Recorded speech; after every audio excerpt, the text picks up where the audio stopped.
اچھا یہ جو شرابیں پی کے طلاق دیتے ہیں نا, شراب پی کے بھی طلاق واقع ہو جاتی ہے. اس پہ بھی لوگ اعتراض کرتے ہیں کہ شراب پینے میں تو وہ اپنے اختیار میں ہوتا نہیں ہے, جب شراب پیو تو نشے میں ہے نا. اچھا کسی حدیث میں نہیں ہے کہ شراب پینے سے طلاق نہیں ہوتی, خوب سمجھ لو. بعض لوگ کہتے ہیں نا شراب پیو تو پھر وہ جو حدیث آتا ہے لا طلاق ولا عتاق فی اغلاق, کہ طلاق اس وقت نہیں ہوتی جب انسان کے دماغ میں تالے پڑ گئے ہوں. اس سے مراد ہے نیند کی حالت میں, یا مجنون اور دیوانہ ہو جائے, پاگل ہو جائے. یہ جو کہتے ہیں نا طلاق میں شراب میں انسان اتنا پاگل نہیں ہوتا کہ اسے یہی نہ پتا ہو کہ میں, تبھی دیکھو جو شراب پی کے طلاق دے رہے ہوتے ہیں نا وہ بیوی کو دیتے ہیں, ماں بہن کو کبھی نہیں دیتے طلاق. سمجھ رہے ہو, کبھی بھی اپنی والدہ کو یا بہن کو یا دوست کو نہیں دے رہے ہوتے تو میری بیوی ہے تجھے طلاق, کبھی نہیں ایسا کہہ رہے ہوتے. ان کو پتا ہوتا ہے اس کو دینی ہے. تو شراب ایک ایسی چیز ہے جس میں انسان شرعی احکام کا مکلف رہتا ہے. غیر مسلموں کے ہاں شراب کے احکام, نشے کے احکام الگ ہیں اور بغیر نشے کے الگ. اسلام میں فرق نہیں ہے. آپ نے نشے کی حالت میں حواس باختہ ہو گئے, بندہ مار دیا, آپ کو قصاصاً لٹکایا جائے گا. آپ کہہ سکتے ہو کہ بھائی میں ہوش میں نہیں تھا, تو اسلام یہ کہتا ہے ٹھیک ہے آپ شراب پی کے ہوش میں نہیں تھے, پینے سے پہلے تو ہوش میں تھے نا. سمجھ رہے, یہ تو پتا تھا کہ میں جب پیوں گا تو میرا دماغ کام کرنا چھوڑ دے گا, تو پھر کچھ بھی ہو سکتا ہے. بندہ بھی مار سکتا ہوں, بیوی کو طلاق بھی دے سکتا ہوں. تو بندہ مارو گے تو لٹکو گے, بیوی کو طلاق دو گے تو نکاح ختم ہوگا. کیونکہ فقہا کہتے ہیں کہ اگرچہ شراب پی کے پورا کنٹرول اس کا دماغ پہ, ٹھیک ہے کنٹرول میں کمی آتی ہے, لیکن شراب پینے سے پہلے پورا کنٹرول تھا اور پتا تھا کہ اس پینے سے یہ بھی ہو سکتا ہے, کیونکہ شراب کے بعد کچھ بھی ہو سکتا ہے. تو پی کیوں آپ نے؟ اسی وجہ سے فقہا نے سمجھا ہے اسلام کو. وہ کہتے ہیں کسی نے زبردستی پلا دی پھر طلاق دینے سے واقع نہیں ہوگی, کیونکہ یہ آپ نے پی نہیں اپنے اختیار سے.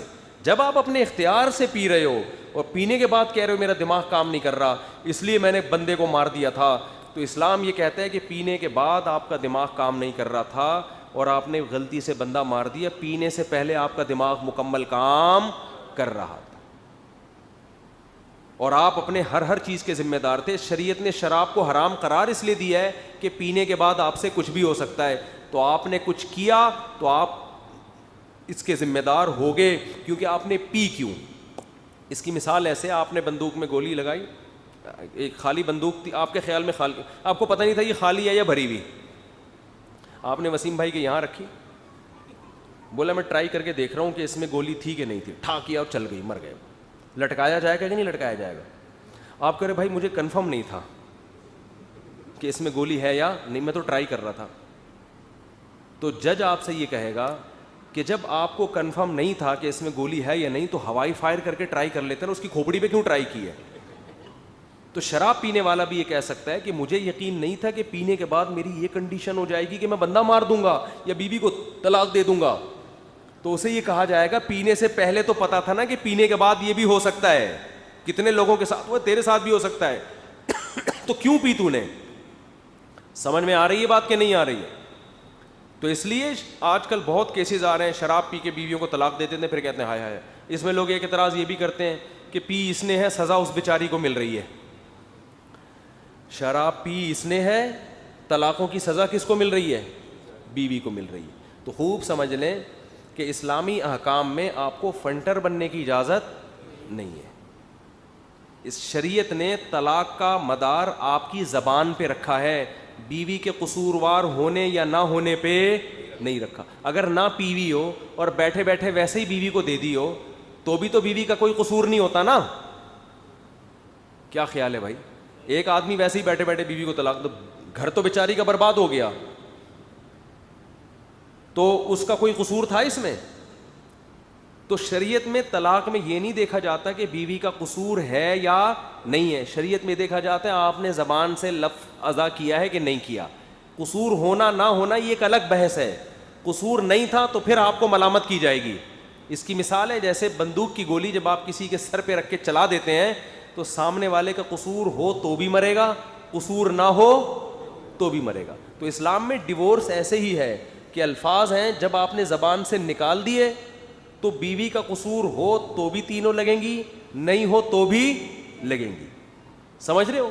اب اس میں حکمتیں کیا ہیں یہ ابھی ٹاپک نہیں ہے. حکمتیں اس میں بڑی حکمت یہ ہے کہ یہ مرد کو یہ اختیار دیا گیا ہے کہ وہ اپنی مرضی سے نکاح ختم کر سکتا ہے اپنی زبان سے الفاظ ادا کر کے. باقی وہ ظلم کرے گا تو وہ ایک الگ بات ہے, وہ تو پھر دنیا میں تو انصاف نہیں ہوتا نا. آپ اپنے اختیارات کا غلط استعمال کر رہے ہو تو اس پہ سزا ملے گی. تبھی حضرت عمر کے پاس کوئی طلاقیں دے کے آتا نا دھڑ دھڑ تو پہلے کوڑے لگاتے تھے اس کے, لیکن بیوی کو کہتے تھے الگ ہو جاؤ. اس کو اس ظلم کی وجہ سے اس کو سزا ملے گی, لیکن قانون چینج نہیں ہو سکتا. سمجھ رہے ہو کہ نہیں سمجھ رہے ہو؟